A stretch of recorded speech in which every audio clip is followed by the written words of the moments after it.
Anda telah tiba di tujuan. Sampai jumpa ya.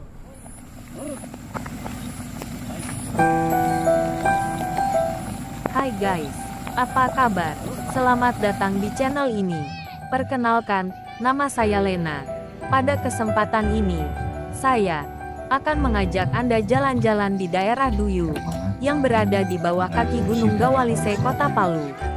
Maaf ya, keadaannya gelap, karena acaranya memang dilaksanakan pada malam hari.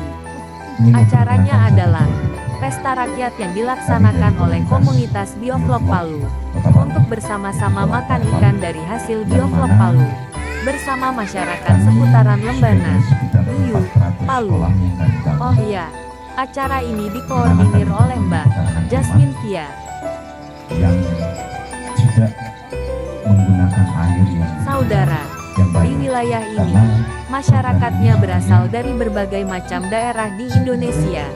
Di antaranya adalah penduduk setempat, warga keturunan Jawa, warga keturunan Lombok, warga keturunan Madura, warga keturunan Bugis, dan lain-lain. Namun mereka di sini hidup rukun, dengan menjalani tantangan hidupnya masing-masing. Dan sebagian besar warga di sini bermata pencaharian sebagai wirausaha.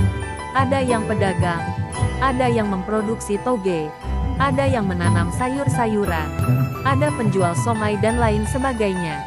Daerah ini berada di sebelah selatan dari lokasi likuifaksi Balaroa Palu. ya. Kalau dalam reses Anda lihat aspal yang salahnya harusnya minta Dewan Perwakilan Aspal. Ditulis di situ Dewan Perwakilan Rakyat, kok kamu suruh urus jalan? Yang kamu suruh urus itu perut kalian. Bagaimana bisa sejahtera? Di tingkat provinsi, apa Anda tahu berapa setiap tahun mereka terima aspirasi atau uang rakyat? 7 miliar satu anggota DPR per tahun.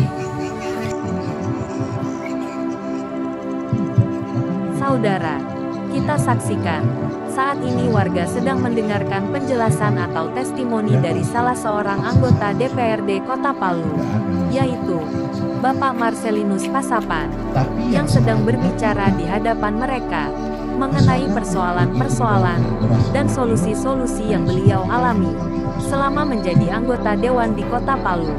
Pada periode ini, beliau juga menawarkan rencana-rencana menarik jika kelak mendapat kesempatan lebih luas, yaitu sebagai anggota legislatif di Provinsi Sulawesi Tengah, dengan pertimbangan bahwa dengan pengalamannya menjadi wakil rakyat di Kota Palu, beliau berkeyakinan akan sanggup melaksanakan tanggung jawab yang lebih besar, karena akan lebih banyak masyarakat yang akan disejahterakan melalui program unggulannya, yaitu pemberdayaan masyarakat melalui UMKM untuk kesejahteraan Sulawesi Tengah. Program ini juga sejalan dengan program nasional dari partai yang telah membimbingnya selama ini, yaitu Partai Perindo, di mana bagi beliau kata kesejahteraan itu tidak identik dengan janji, tapi identik dengan bukti, dan rela memberikan tenaga, waktu, dan pikiran bagi rakyat seperti yang selama ini dilakukannya di Kota Palu.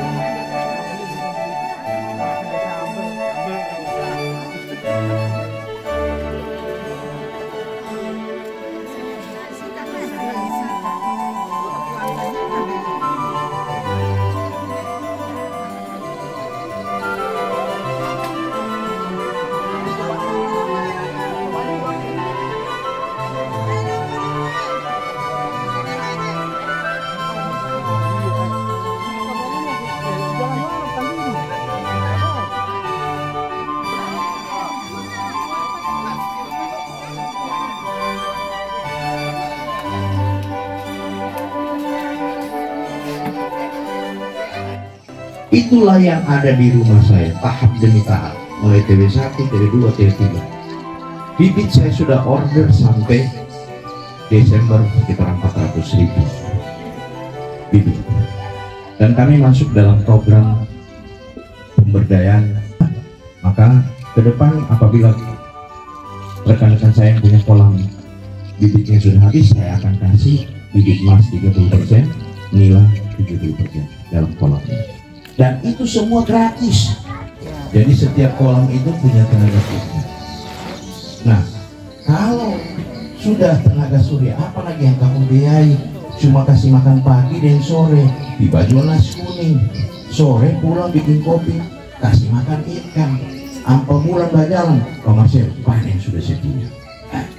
Dan rekan ambil. Apalagi kalau bahasa Jawa, sugili. Nah itu. Sugili itu munculnya dari sini, Sulawesi Tengah. 250 gram ke bawah kami ekspor ke Jepang, 250 ke atas kami ekspor ke China. Bahkan kami punya nelayan penangkap udang. Tatapan mata hadirin dan dibukanya lebar-lebar telinga para hadirin untuk menyimak kata demi kata yang diucapkan oleh Bapak Marcel. Seolah-olah mereka akan menilai apakah kata demi kata yang keluar dari mulut beliau mengandung unsur kebohongan atau tidak. Namun kalimat-kalimat yang diucapkan dengan antusias, dengan rasa percaya diri, yang terbangun oleh kerja nyata, yang telah dilakukan selama periode tugas beliau. Tampaknya para hadirin tidak menemukan unsur kebohongan sedikit pun dari apa yang dituturkan beliau. Iya, memang gagasan yang dilontarkan oleh beliau bukanlah gagasan-gagasan yang dibangun dari khayalan-khayalan yang tidak realistis, tapi adalah gagasan-gagasan yang konkret, yang sebagian telah dibuktikannya saat ini, dan selalu menghasilkan gagasan-gagasan baru dari setiap perwujudan dari gagasan-gagasan sebelumnya. Maksud saya sampaikan kepada Bapak, waktu saya gempa di Tindis Lemari, sampai tahun lalu, saya bengkak leherku, saya kira penyakit gondok. Ternyata urat itu tembus di mata. Saya dioperasi, dikasih rujukan di mata. Saya minta rujukan kembali untuk ukur kacamata langsung. Disuruh kembali di puskesmas dulu. Sedangkan pada waktu di dulu 87, saya jadi kadar 12 tahun. Kenapa saya ditingkong begitu? Terima kasih. Jadi inilah tujuan kami. Sebenarnya ibu kan baru ketemu saya. Kalau ibu waktu itu ketemu saya marah. Jadi sekarang kalau saya mau tanya ibu Kasam pasti dia lupa. Sedangkan yang muda-muda saya tanya pasti dia sudah. Kalau ibu saya tanya siapa yang dipilih kemarin? Ya. Saya tidak ada saya pilih. Saya tanda tangan langsung Pak. Karena saya di Buntap Todo, saya datang di sana bilang RT bahwa kenapa saya tanya kenapa saya tidak ada kartu panggilan untuk menyoblos. Dia bilang nanti daftar sebentar jam 9. Saya untuk bentak itu Pak Lurah Balarua, Pak Hermansyah. Saya bilang kenapa kau lupa saya? Sedangkan saya warga 31 tahun baru korban bencana. Saya mau diangkat RT karena RT Alimin Alimin Pak Alimin itu mulai saya hamil anakku yang tamat SMA sampai dia lahir dihapuskan semua bantuan, kartu tipnya saya punya anak, kartu KKS-nya, kartu Jamkesmas, nanti saya lapor sendiri karena saya ada kerjasama dengan Dr. Rohani pada waktu itu. Ya, memang ini keluhan yang biasa dihadapi masyarakat. Nah, kadang juga bantuan-bantuan yang dilakukan oleh kelurahan. Saya memang ada rencana mau sidak kelurahan ini karena banyak yang saya lihat. Dia masukkan data DTKS itu rata-rata keluarga. Jadi itulah kewajiban kami. Itulah yang menjadi hal yang saya katakan tadi. Pilihlah orang yang kamu kenal dan dia kenal kalian. Supaya di saat kalian mengeluh, ada tempat kalian. Ini begitu ditanya siapa kau pilih kemarin, pikir-pikir dulu begini.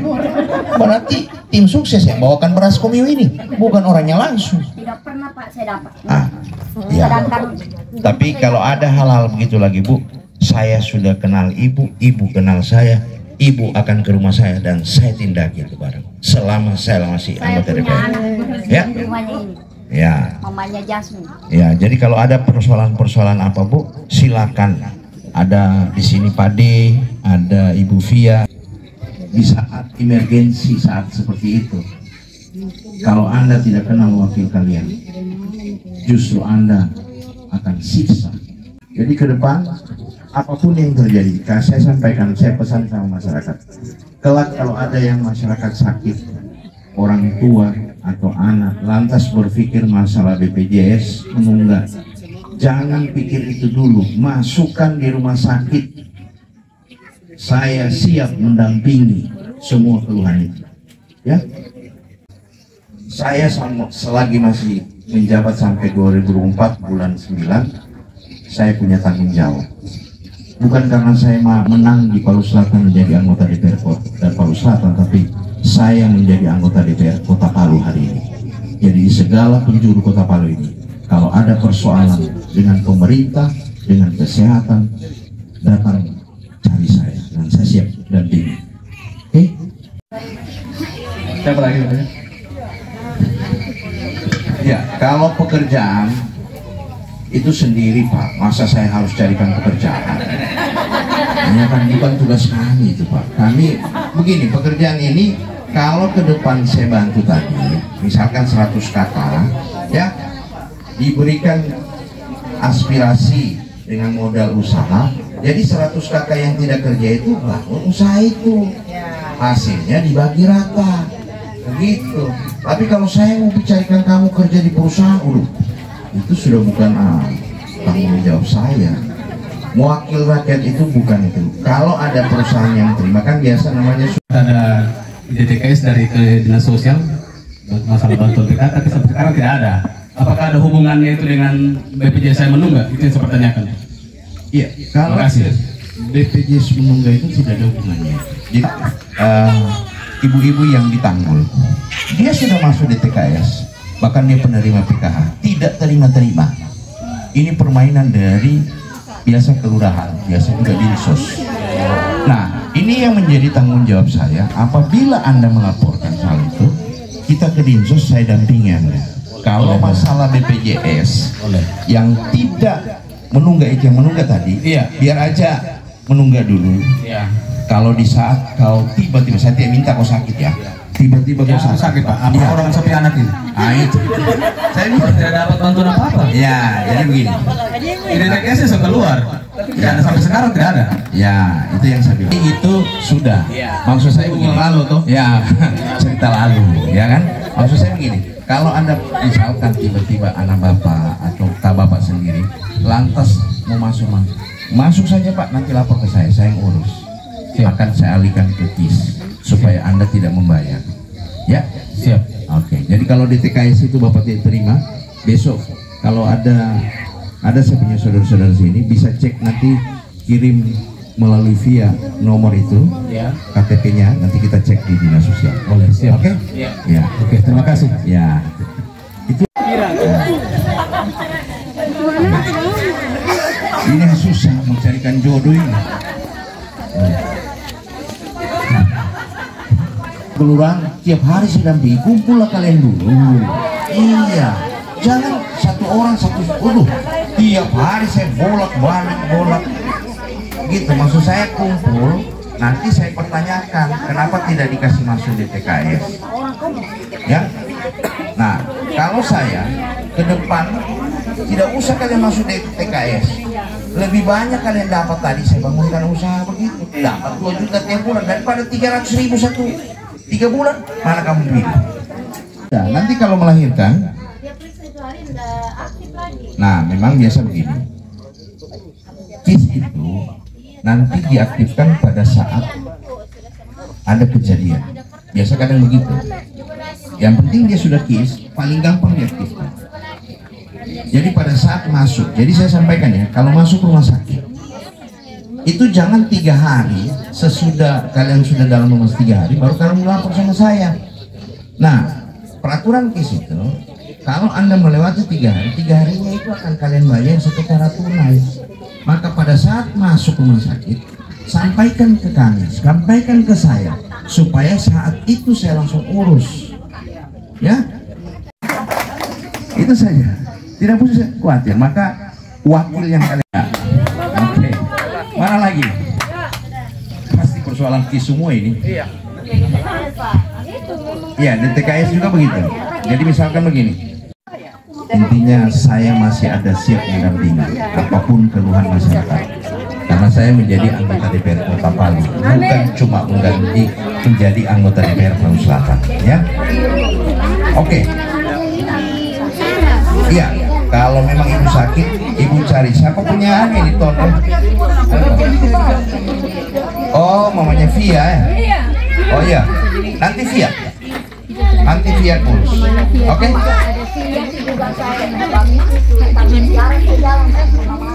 Ya. Saya mengucapkan terima kasih semua buat saudara-saudara saya yang ada di sini. Kita bisa sharing-sharing, ya. Harapan apapun yang masyarakat inginkan terhadap saya siap mendampingi. Saya cuma mohon doa supaya saya sehat terus. Oke, amin. Ya, terima kasih. Selamat malam.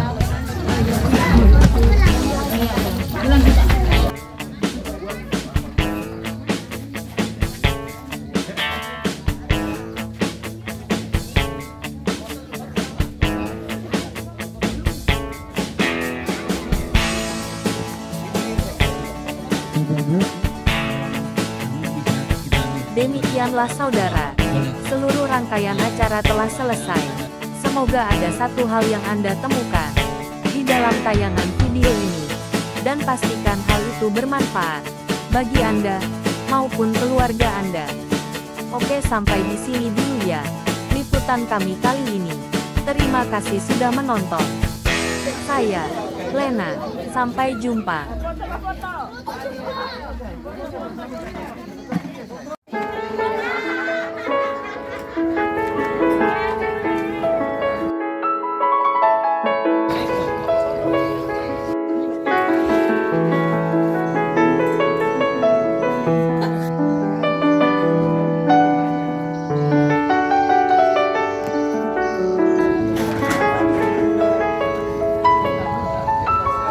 Ya, pulang.